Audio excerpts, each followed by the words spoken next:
Les amis, bienvenue, j'espère que vous allez tous très bien, très content de vous retrouver pour cette nouvelle vidéo et pour la petite vidéo détente du week-end. Comme la semaine dernière où on avait parlé de la MSN, je vous propose aujourd'hui un petit sujet sur Ribéry.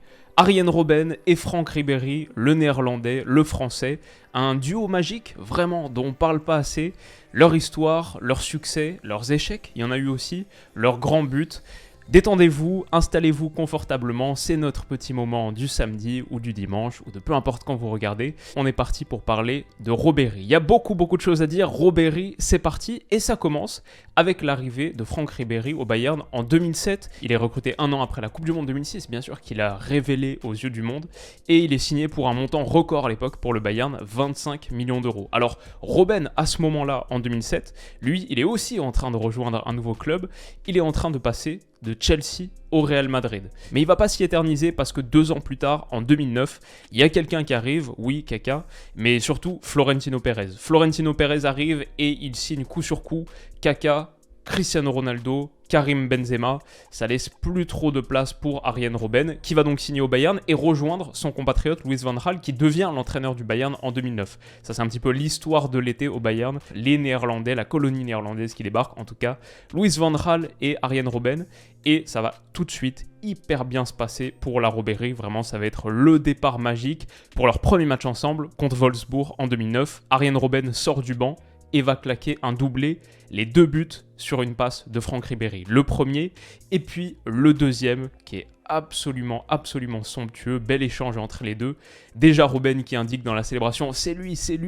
Et voilà, cette Ribéry, elle va être un succès immédiat. Parmi les moments forts, ce 8e de finale retour de Ligue des Champions par exemple, 2009-2010, le Bayern est mené 3-1 à la 65e minute, doit absolument marquer, et Arjen Robben, qui reçoit le ballon dans sa position fétiche, va se charger du reste. Anzi Vargas, adesso Robben che si accentra, Robben prova il tiro! Cosa ha fatto Robben? Perché Robben ha fatto un gol da fenomeno. Et puis au tour suivant, quelques semaines plus tard, scénario quasiment identique, quart de finale retour de Ligue des Champions contre Manchester United à Old Trafford. On joue le dernier tiers de la partie, c'est vraiment le même scénario, le Bayern perd 3-1 et doit marquer un but pour passer. Corner tapé par Franck Ribéry et cette inspiration pour l'histoire. Robben! Ein unfassbares Tor! Et puis la célébration est pas mal aussi, à une époque avec un pote, on tapait un gros délire là-dessus.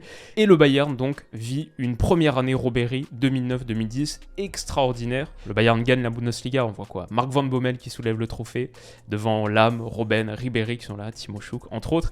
Et le Bayern gagne aussi la Coupe d'Allemagne, gagne aussi le Pokal, réalise un doublé pour la première saison de Ribéry. Les deux là marquent tout de suite les esprits. Robben est élu footballeur de l'année pour sa toute première année en Allemagne. Voilà, 2009-2010, c'est l'année d'un énorme succès, mais aussi d'un échec. Il y aura un doublé, mais pas triplé. Le Bayern accède à cette finale de Ligue des Champions au Santiago Bernabéu en 2010. Le Bayern d'un très jeune Thomas Müller, en lequel Louis van Gaal a une confiance totale, vraiment une profonde admiration même envers le joueur. Mais le Bayern perd cette finale de Ligue des Champions contre l'Inter de Mourinho, 2-0, doublé de Diego Milito, on connaît l'histoire, au Santiago Bernabéu, un match pour lequel Ribéry était suspendu, malheureusement, après son carton rouge reçu contre l'Olympique Lyonnais en demi-finale.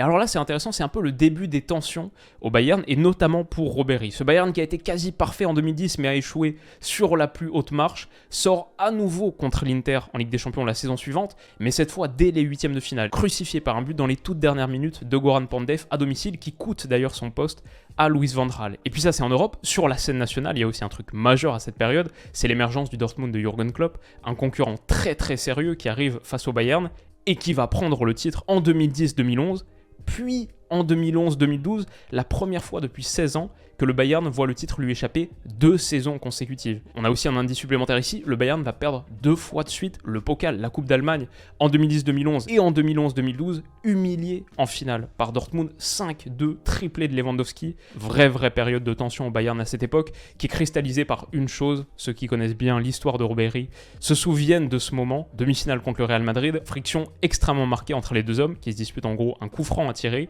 Robben et Ribéry vont même en venir au point d'enlever vestiaire. Ribéry, vraisemblablement, va asséner un coup à Robben, leur relation profondément éprouvée par ce moment. Potentiel point de rupture pour Ribéry. Les deux vont se qualifier, le Bayern va se qualifier et accéder à la finale de Ligue des Champions, mais encore une fois sur cette finale, jouée à domicile à Munich à l'Allianz Arena, le Bayern va s'incliner au tir au but et Arjen Robben rate un penalty en prolongation.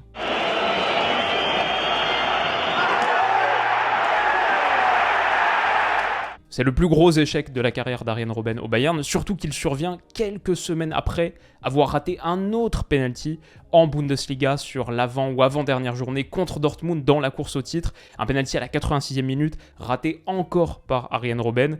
Et donc encore une finale de Ligue des Champions perdue par le Bayern 2 ans après celle contre l'Inter de Mourinho.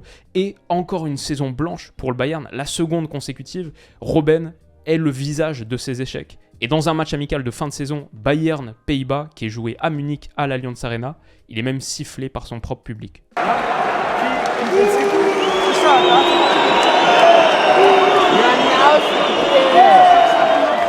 Et peut-être que le pire dans tout ça, c'est que Ribéry, lui, a été énorme contre le Real Madrid en demi. L'homme de la demi-finale, sans l'ombre d'un doute.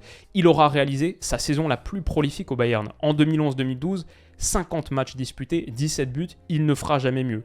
Et il aurait pu être le héros de la finale. C'est lui qui provoque le penalty qu'Arjen Robben rate en prolongation. Mais il doit sortir sur blessure dans la foulée, et le reste de la nuit va virer au cauchemar. Et alors là, personnellement, c'est le moment que je trouve très très fort. Je pense que c'est là qu'on voit les grands joueurs, les grands clubs. Le Bayern à l'été 2012, après cette finale de Ligue des Champions perdue, le Bayern est à son plus bas un an plus tard. Ce sera une toute autre histoire. Jupp Heynckes va trouver les mots, va remobiliser Arjen Robben, Franck Ribéry, et le Bayern va réaliser une des plus grandes saisons de son histoire. Déjà le titre national, on voit ici Philippe Lahm qui soulève le trophée. Le titre national remporté avec 91 points en 34 journées, c'est le record, encore aujourd'hui, c'est le record de l'histoire de la Bundesliga. 25 longueurs d'avance sur Dortmund, sur le rival des dernières saisons. Le Bayern va aussi remporter le Pokal. Ribéry est monstrueux dans les deux compétitions. On le voit ici avec les deux trophées, monstrueux dans les deux compétitions, mais c'est ce but somptueux d'Arjen Robben qui sort Dortmund en quart de finale du Pokal. Et puis bien sûr, il y a la Ligue des Champions. Le Bayern élimine Arsenal en 8e, la Juve en quart, celle de Pirlo, Pogba, Arturo Vidal, et puis le Barça en demi, la célébration classique de Thomas Müller.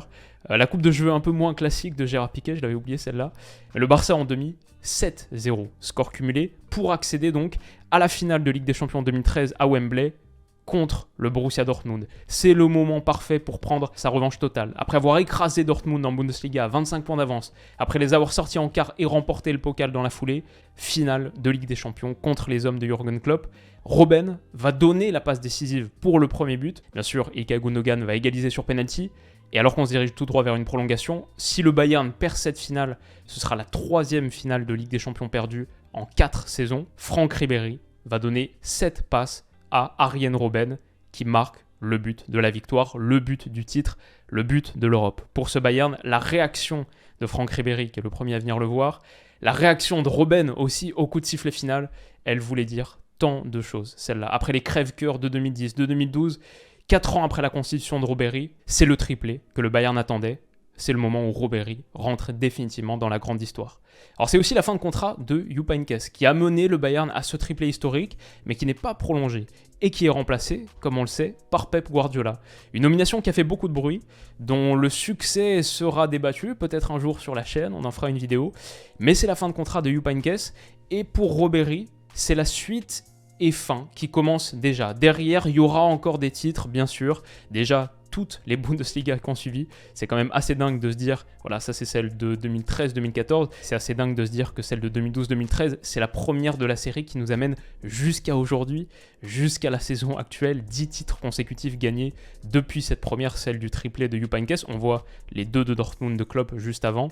Mais donc voilà, il y a des titres nationaux pour Ribéry, il y a des pokals, il y en aura 3 ou 4 supplémentaires, dont 2 gagnés en finale contre Dortmund, et les 2 vont avoir de vrais moments de lumière. Cette image, elle est superbe. Les 2 vont avoir de vrais moments de lumière. Ribéry va gagner le prix The Best du meilleur joueur européen en 2013. Grâce à son excellente Coupe du Monde, Arjen Robben va figurer dans le 11 de l'année FIF Pro en 2014, juste l'année d'après. Il termine, voilà, le 11 de l'année de cette époque. Alors là, il y en a juste 9 qui sont sur la photo là. Elle est sympathique cette photo. Et donc on voit Arjen Robben dans le coin supérieur gauche, en compagnie de Manuel Neuer, de ses collègues Philippe Lahm, Toni Kroos, bien sûr, les vainqueurs de la Coupe du Monde avec l'Allemagne. Et Arjen Robben termine 4e du Ballon d'Or cette saison-là, juste derrière le triptyque Ronaldo, Messi, Neuer. Il y a de grandes choses qui se passent au Bayern sur cette époque, notamment le recrutement de Robert Lewandowski qui rejoint Robben et Ribéry. Bon, ce trio, il est sympathique aussi. Mais en Ligue des Champions, le Bayern retourne 4 fois en demi-finale, contre le Real Madrid de la Décima en 2014, contre le Barça de la MSN en 2015, contre l'Atleti en 2016, contre le Real encore en 2018, et perd à chaque fois. Le duo Robben-Ribéry ne rejouera plus jamais de finale de Ligue des Champions après 2013. Et quasiment à chaque fois, ces demi-finales, ces défaites en demi-finale, ce qui est particulièrement amer, quasiment à chaque fois, sans pouvoir compter sur Robben et Ribéry. Ici, on le voit contre la MSN 2015 à l'aller, Pep Guardiola est obligé d'aligner dans les couloirs Thiago Alcantara et Juan Bernat. Au retour, c'est Schweinsteiger et Lahm dans le 4-2-3-1 du Bayern, Schweinsteiger et Lahm qui doivent prendre les ailes. En 2016 contre l'Atlético, le Bayern gagne le match retour au 2-1, mais a perdu l'aller sans avoir pu faire jouer ni Ribéry ni Robben. C'était Douglas Costa et Kingsley Coman. En 2018 contre le Real Madrid, Robben se blesse au bout de 8 minutes de jeu du match aller et ne jouera plus de la saison. Ribéry blessé rate quasiment toute l'année 2015. Il sera plus jamais vraiment pareil derrière. Robben, on connaît les pépins physiques qu'il a enchaînés. Ça fait que ce duo post-2013, c'était beaucoup plus par intermittence. Mais le duo a encore un moment magique en stock. On joue la dernière journée de la saison de Bundesliga 2018-2019. Le Bayern doit faire match nul ou l'emporter à domicile à l'Allianz Arena contre Francfort pour remporter le titre. Le titre n'est pas acquis avant cette dernière journée. Ça va être, on le sait depuis un moment maintenant, le dernier match de Franck Ribéry et d'Arjen Robben. Les deux entrent à une demi-heure de la fin, et les deux vont marquer. Avec ce but de Franck Ribéry, qui est absolument phénoménal, et quelques minutes plus tard, Arjen Robben le rejoint. Le hasard du calendrier, le classement serré, et le talent des deux hommes a offert à Ribéry une conclusion parfaite. Donc voilà, l'histoire, elle est vraiment magique. Mais je vous ai prévu quelques chapitres supplémentaires, on n'en a pas fini encore avec Ribéry. D'abord, pourquoi est-ce qu'ils étaient aussi forts ? 22 saisons, 12 pour Ribéry au Bayern, 10 pour Arjen Robben. 734 matchs. Je crois que c'est 425 pour Ribéry, 309 pour Robben, 268 buts à eux deux au Bayern, 124 pour Franck Ribéry, 144 pour Arjen Robben. Leur spécificité, sans doute, la pure vitesse. Les deux étaient des joueurs extrêmement véloces, mais aussi deux joueurs très intelligents. C'est sans doute ça qui les rejoint. Et c'est sans doute ça qui leur a permis de combiner autant, alors qu'ils partaient pourtant de deux ailes opposées. Robben a trouvé un cheat code du foot, évidemment la course parallèle à la ligne de surface de réparation, son geste fétiche, dont la technique de tir en conclusion pouvait être assez variée, enroulé, un peu putter, marteau comme celui-ci, en reprise de volée comme contre Manchester United, petit piqué aussi, extérieur contre la Fio, celle-là elle est frappée un peu extérieure. Voilà, l'héritage d'Arjen Robben, évidemment. C'est celui qui a défini plus que quiconque, sans doute, ce poste d'ailier inversé. Ce qui est assez dingue, du coup, c'est de se dire qu'il a quand même commencé à gauche, à l'époque où c'était pas encore courant d'avoir des joueurs type Arjen Robben. Il a commencé à gauche, il a joué 133 matchs en carrière, entre ailier gauche et milieu gauche. Mais on voit qu'à partir du moment où il a basculé à droite, c'est là qu'il fait ses très très gros chiffres, 326 matchs joués à droite, quasiment un but ou une passe D, une contribution décisive par match. Donc voilà pour Robben à droite. À gauche, Franck Ribéry, comment le définir ? Peut-être un concentré d'explosivité et tranchant, un des meilleurs joueurs de percussion de l'histoire, une boule d'énergie sur son côté. Mais avec Ribéry, il n'y avait pas que les dribbles. Ribéry, c'est peut-être avant tout pour moi l'hyper-intelligence de jeu. Avant tout la clairvoyance et une vision hors pair, une compréhension naturelle de ce que le jeu exige, du tempo. Un joueur généreux dans l'effort, mais généreux aussi avec ses coéquipiers. La preuve, sur chaque compétition qu'il a disputée dans sa carrière, il a toujours eu plus de passes décisives que de buts. En Bundesliga, 86 buts, 120 passes, 18-28 en Ligue des Champions, et ainsi de suite sur les autres. Au moment où il prend sa retraite, d'ailleurs, Franck Ribéry, il est le joueur qui a donné le plus de passes décisives dans l'histoire de la Bundesliga. Bon, il sera dépassé quelques saisons plus tard par Thomas Müller, qui derrière fait 3 saisons consécutives à 21 passes. Donc il l'a un peu éclipsé, mais Ribéry, c'était ce gars généreux. Super personnalité, vrai team player, chaleureux, assez drôle aussi, capable de faire des pierre-feuille-ciseaux pour obtenir un coup franc, une de ses nombreuses séquences légendaires, celle-ci aussi, quand il détend l'ambiance sur le banc, quand Robben est très énervé de sortir, et puis juste en général, tellement émouvant comme gars. Regarder ses adieux à l'Allianz Arena, c'est ressentir quelques frissons et peut-être une petite larme à l'œil. Dankeschön. Mila Samila.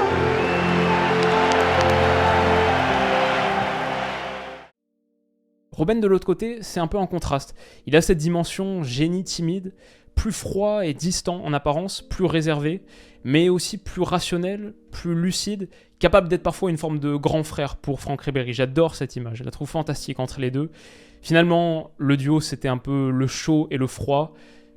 Cette image, elle est pas mal aussi, réunis par la magie du terrain, et ouais, c'était vraiment un duo magique. Alors bien sûr, il y a des regrets pour Ribéry, il y a quelques points négatifs, D'abord, évidemment, trop de blessures. On garde cette image de Robben comme étant un joueur fragile. Bon, c'est une image tout à fait justifiée. Ça, c'est tous les moments de blessures sur sa carrière. Il y a 58 blessures, 237 matchs ratés pour cause de blessures, dont 175 uniquement au Bayern. Donc on garde cette image de Robben. Ribéry était très très fragile aussi. Ça, c'est sa liste à lui. 212 matchs ratés, dont 173 au Bayern. Au total, 348 absences cumulées pour les deux sur leur passage au Bayern. Il y a 2 finales de Ligue des Champions perdues aussi. Ça, c'est évidemment un énorme regret. Si Ribéry avait pu être là en 2010, est-ce que ça aurait été différent? Si Robben n'avait pas raté son penalty en prolongation contre Chelsea, ça l'aurait été. Pas de Ballon d'Or 2013 pour Franck Ribéry, ça fait aussi partie des regrets. Peut-être parce qu'il était tant associé à Robben, peut-être parce qu'il n'était qu'une moitié de ce duo, peut-être parce que la Bundesliga ne brillait pas aussi fort que la Liga, et puis pas de succès en équipe nationale pour les deux, avec 2 finales de Coupe du Monde perdues, celle de Ribéry en 2006, celle d'Arjen Robben en 2010. Et pourtant, Ribéry pour toujours, parce que ces deux gars-là ont inscrit leur nom dans le grand livre de l'histoire du foot, en marquant profondément la légende du Bayern, au point où quand on regarde la page Wikipédia du Bayern en anglais, toute la période 2007-2019 est simplement nommée Ribéry. Alors bien sûr, le Bayern, c'est pas que, mais avant le Bayern moderne, le Bayern de Pep Guardiola, mais surtout peut-être d'Hansi Flick, du triomphe de Flick, il y a ce Bayern de 2013, le Bayern du triplé historique, celui de Jupp Heynckes, et il sera toujours associé profondément à Ribéry. C'est peut-être le duo emblématique de la période où la Bundesliga et l'Allemagne ont interrompu l'espace d'un moment la période de domination du foot espagnol, entre le Barça de Guardiola, juste après le Barça de Guardiola, et cette Espagne, double championne d'Europe en titre et championne du monde 2008, 2010, 2012, et juste avant le Barça de la MSN et le Real Madrid qui marche totalement sur la Ligue des Champions, le Real Madrid de Cristiano Ronaldo de la BBC, et entre cette période, il y a un moment où la Bundesliga a envoyé 2 clubs en finale de Ligue des Champions. Il y a eu le titre mondial de l'Allemagne en 2014. Et il y a ces Dortmund versus Bayern qui sont d'abord Heynckes contre Klopp, et puis ensuite Klopp-Guardiola, avant qu'ils deviennent le sommet du foot anglais. Ces deux gars-là, c'était le foot allemand, comme l'étaient Franck Ribéry le français et Arjen Robben le néerlandais. 2 légendes et un des plus grands duos de l'histoire. Et donc voilà les amis, ça conclut cette courte vidéo sur Ribéry, peut-être pas si courte que ça, mais que j'ai pris beaucoup de plaisir à faire sur ces deux gars-là. Où est-ce qu'ils sont aujourd'hui? Alors Ribéry est coach technique à la Salernitaine, peut-être qu'on le verra un jour sur un banc majeur. Arjen Robben, entraîneur aussi de son fiston, aux dernières nouvelles, à Groningue, équipe de jeunes, le Big Week 1887. 2 entraîneurs en devenir, en tout cas encore un lien avec les terrains, et un amour du foot qu'on imagine totalement impérissable. C'est donc la fin de cette vidéo, j'espère qu'elle vous a plu. Si c'est le cas, n'hésitez pas à mettre un petit pouce bleu, à vous abonner à la chaîne pour ne pas rater toutes celles qui vont suivre. Actu du foot, on fait quasiment une vidéo par jour en 2023, et j'essaye de faire une vidéo historique de ce type par semaine. La vidéo du week-end, c'est le programme, c'est l'objectif. On verra, j'ai déjà une idée pour la suivante, et pour les 2 suivantes d'ailleurs. Mais si vous avez des suggestions, vous pouvez m'en faire part en commentaire, et je lirai ça avec grand plaisir. Si la vidéo vous a plu, n'hésitez pas à me le dire aussi, ça fait toujours chaud au cœur de voir ce genre de messages. Et voilà, je vous souhaite de passer un excellent week-end, prenez soin de vous et de vos proches, et à bientôt. Bisous.